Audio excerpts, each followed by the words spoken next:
Okay, we got a green bar finally on our audio, which shows that we do have audio this time.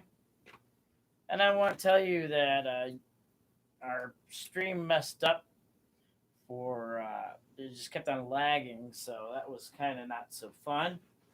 Uh, so we made the metallic soap part of brown wax. So that is what you're seeing over this kettle here. This is finished brown wax. And I had pretty much had it cold, so I'm just heating it up with it just to show you some things. So I'm sure that you did not hear anything. I'm actually going to make sure that I have some audio. So I'm actually going to log out. You watch this, keep watching. I'll be right back. I just gotta do something.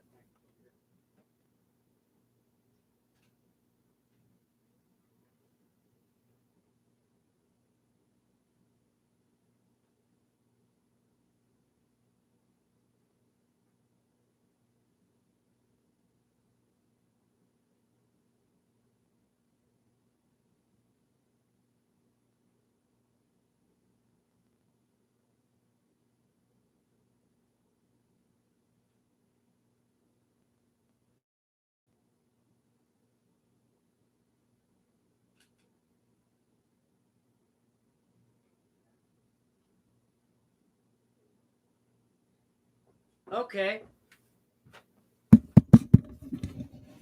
Trying to see if we have audio. For some odd reason, it doesn't like to have audio. Trying to see if we have audio. For some odd reason, it doesn't like to have audio. So that's good. We do have audio.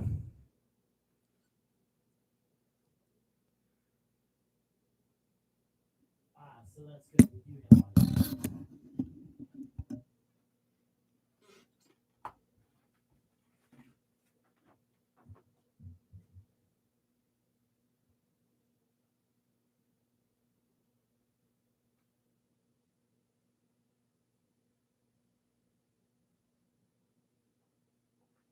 So hopefully somebody is watching this. I'm glad that we actually have sound now.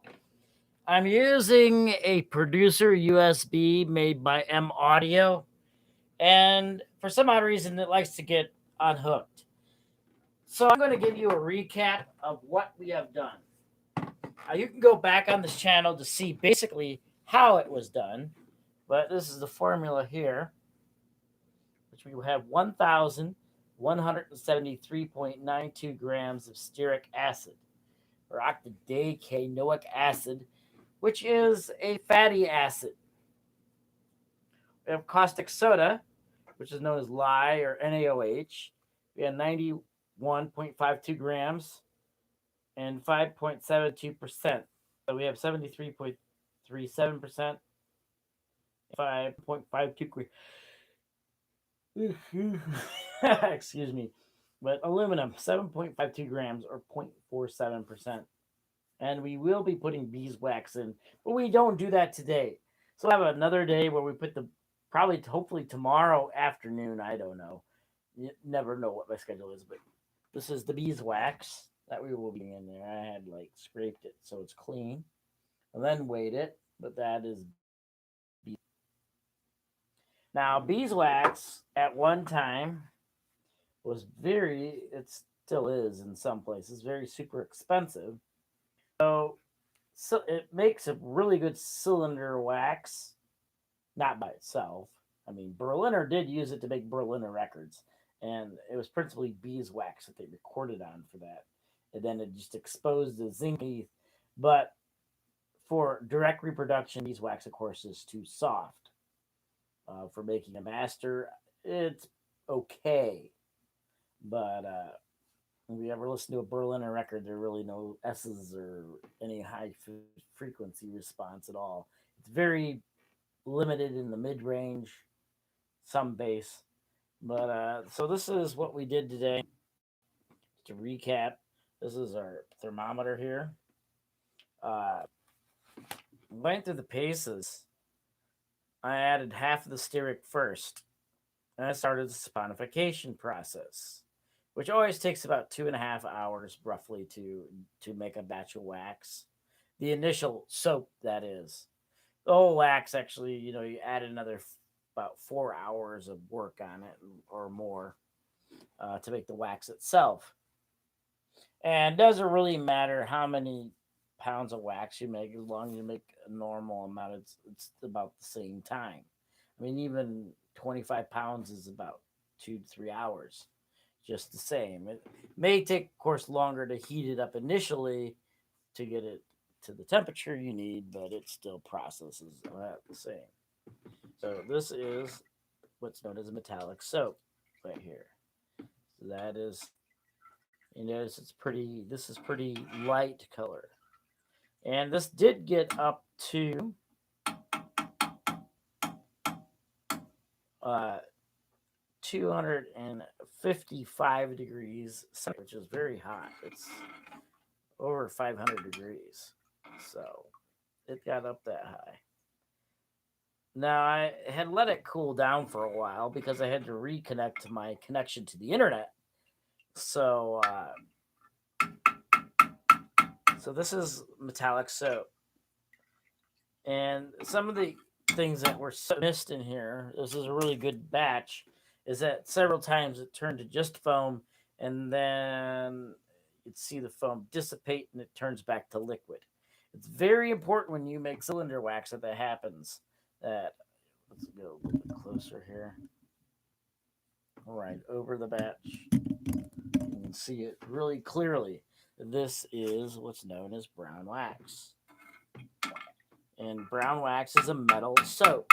The original brown wax that Thomas Edison used to make his cylinders out. The history of it is that Edison had a chemist in his staff named Jonas Ellsworth. And Jonas Ellsworth then did experiments on developing a recording compound. And there's a notebook. It's dated at first, it says January 1st, 1887. As somebody, just to be fair, somebody said that it was actually January 1st, 1888. They just had been writing 1887 for so long that he forgot. And that'd probably be true because I don't know exactly when West Orange was completed, but that is when they started doing experiments on making wax compounds, is in 1888.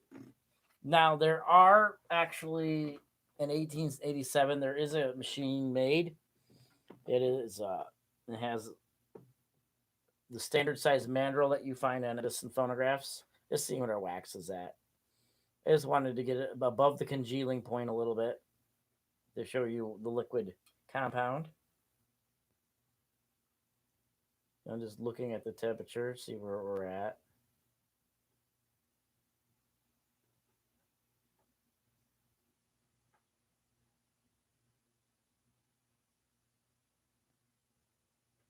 Looks like we're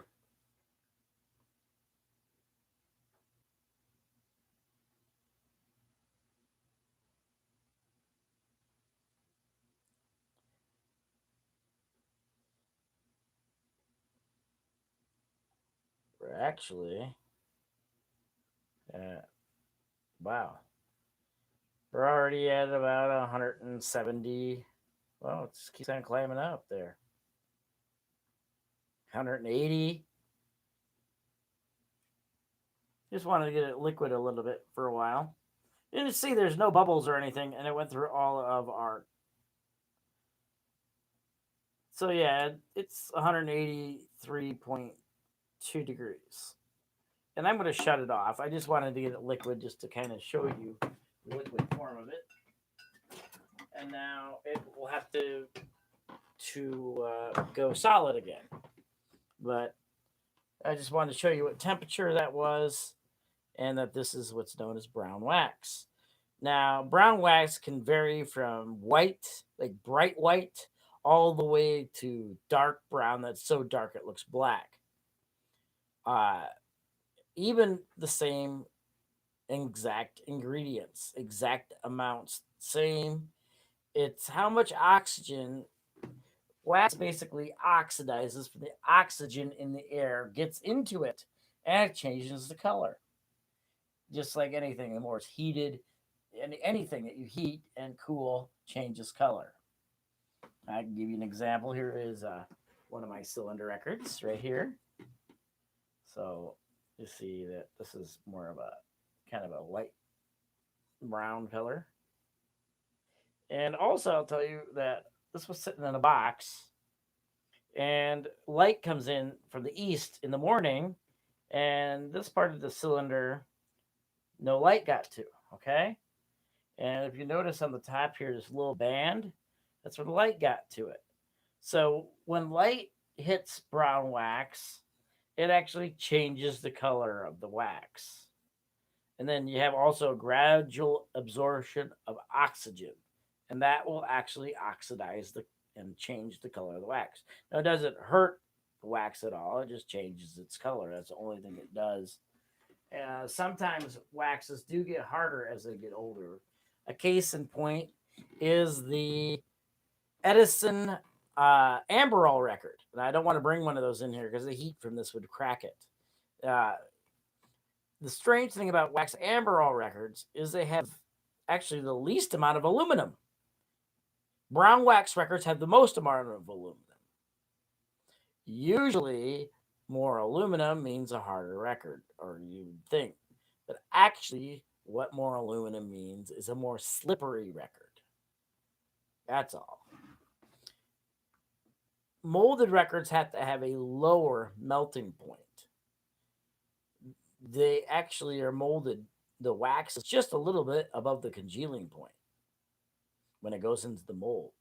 The mold is heated and it's warm, so the wax hits the mold and it's sort of chilled and gel like, and it spins down the end of this machine in a few minutes, and then it would then be fast enough they put it in a lathe and make ribs on the inside, and then after about 15 minutes it was ready to take out of the mold. They only the commercial molded records took about between 15 and 17 minutes each to make. I have some of the notes for making gold molded records, and they give you a timing of how long it takes to mold the records. And it's around 15, 17 minutes. While blanks take longer. The blanks have higher aluminum content. It's kind of strange, but Amberol, wax Amberols, which are the hardest Edison records, have the least amount of aluminum. It's like around 0.23%, while this has 0.47% aluminum. So again, let's go over those numbers again. This particular formula has 73.37% stearic acid. And there's no stearic acid left in this thing. I would show you what it looks like. It's basically white, flaky material that smells like Crayola crayons. It's waxy and feeling. And if you just meld it by itself and let it go hard and you pick it up, it's kind of crumbly. It'll just kind of crumble in your hands. So it itself is kind of very crystalline in itself. So to make it less crystalline, you saponify it. Basically, make it like a bar of soap. It's very similar, except it's much, much harder than soap that you wash with. And Edison asked, well, what is it? It's a soap that's too hard to wash with, too hard to lather.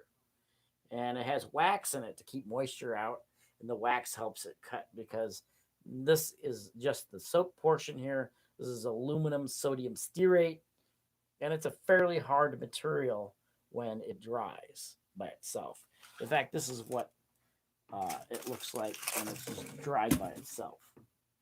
Right here we have some in the spoon, and that's just the soap portion, and it's fairly hard by itself. This is it has no temper added. So you could see it's kind of like flaky. But if we look at our little sample here, take this is a little sample here. See how nice and shiny. Let me get that in there better. You see, it's very, very nice and shiny. And we snap it. It has no dendrites or anything bad in it. It's very nice wax. So when we add this much beeswax to it, it will cut very nicely, and that'll keep moisture out of it. And that's been carefully measured. That is 240 grams of beeswax that goes into 1,173 grams of stearic acid. And when we add that, it will then nicely cut.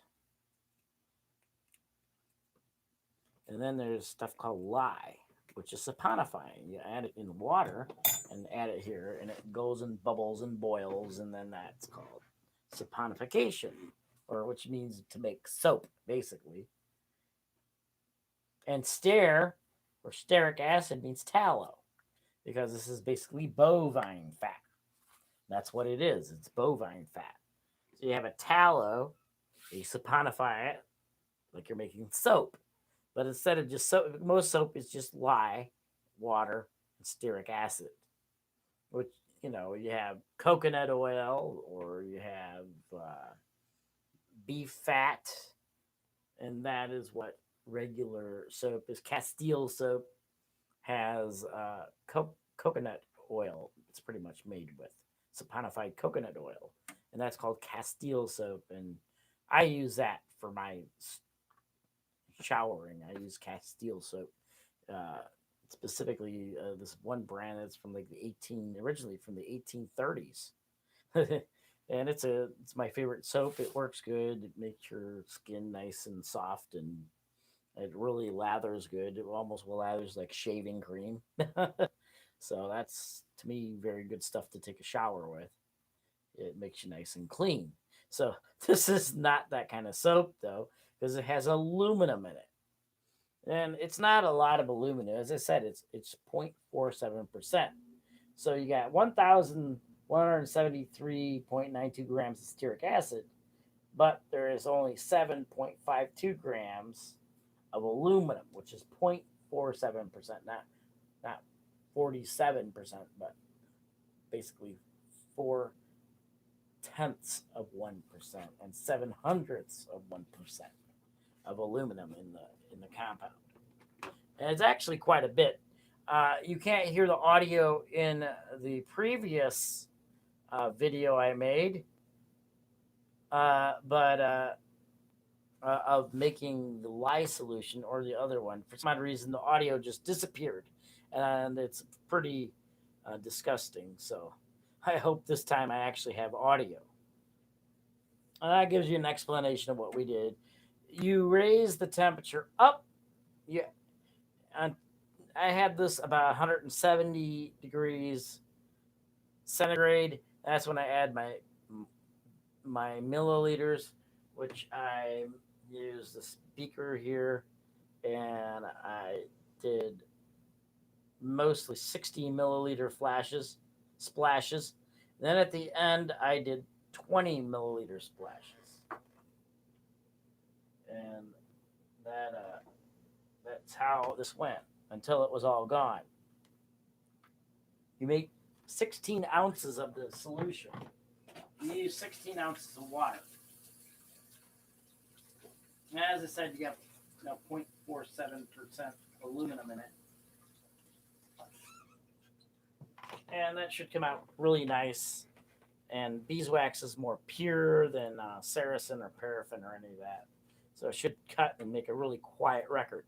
And we shall see this whole process, and hopefully our subsequent live showings will be good. Well, that's about it for tonight. It's getting near bedtime. It's 11:55 basically now, something like that. So I will be signing off, but I just wanted to give you a synopsis on this. And then tomorrow we'll heat this up and add beeswax to it. Uh, you don't add your temper first, and you cannot use, if you make this totally with the temper and everything on one day, and try it without letting it go, you know, solid and then heating it up, you will get really awful blanks that will be full of dendrites and stars and streaks. So I hope that you've enjoyed what we have talked about here, and tell your friends to come to this channel because nobody's making wax for phonograph compound on YouTube.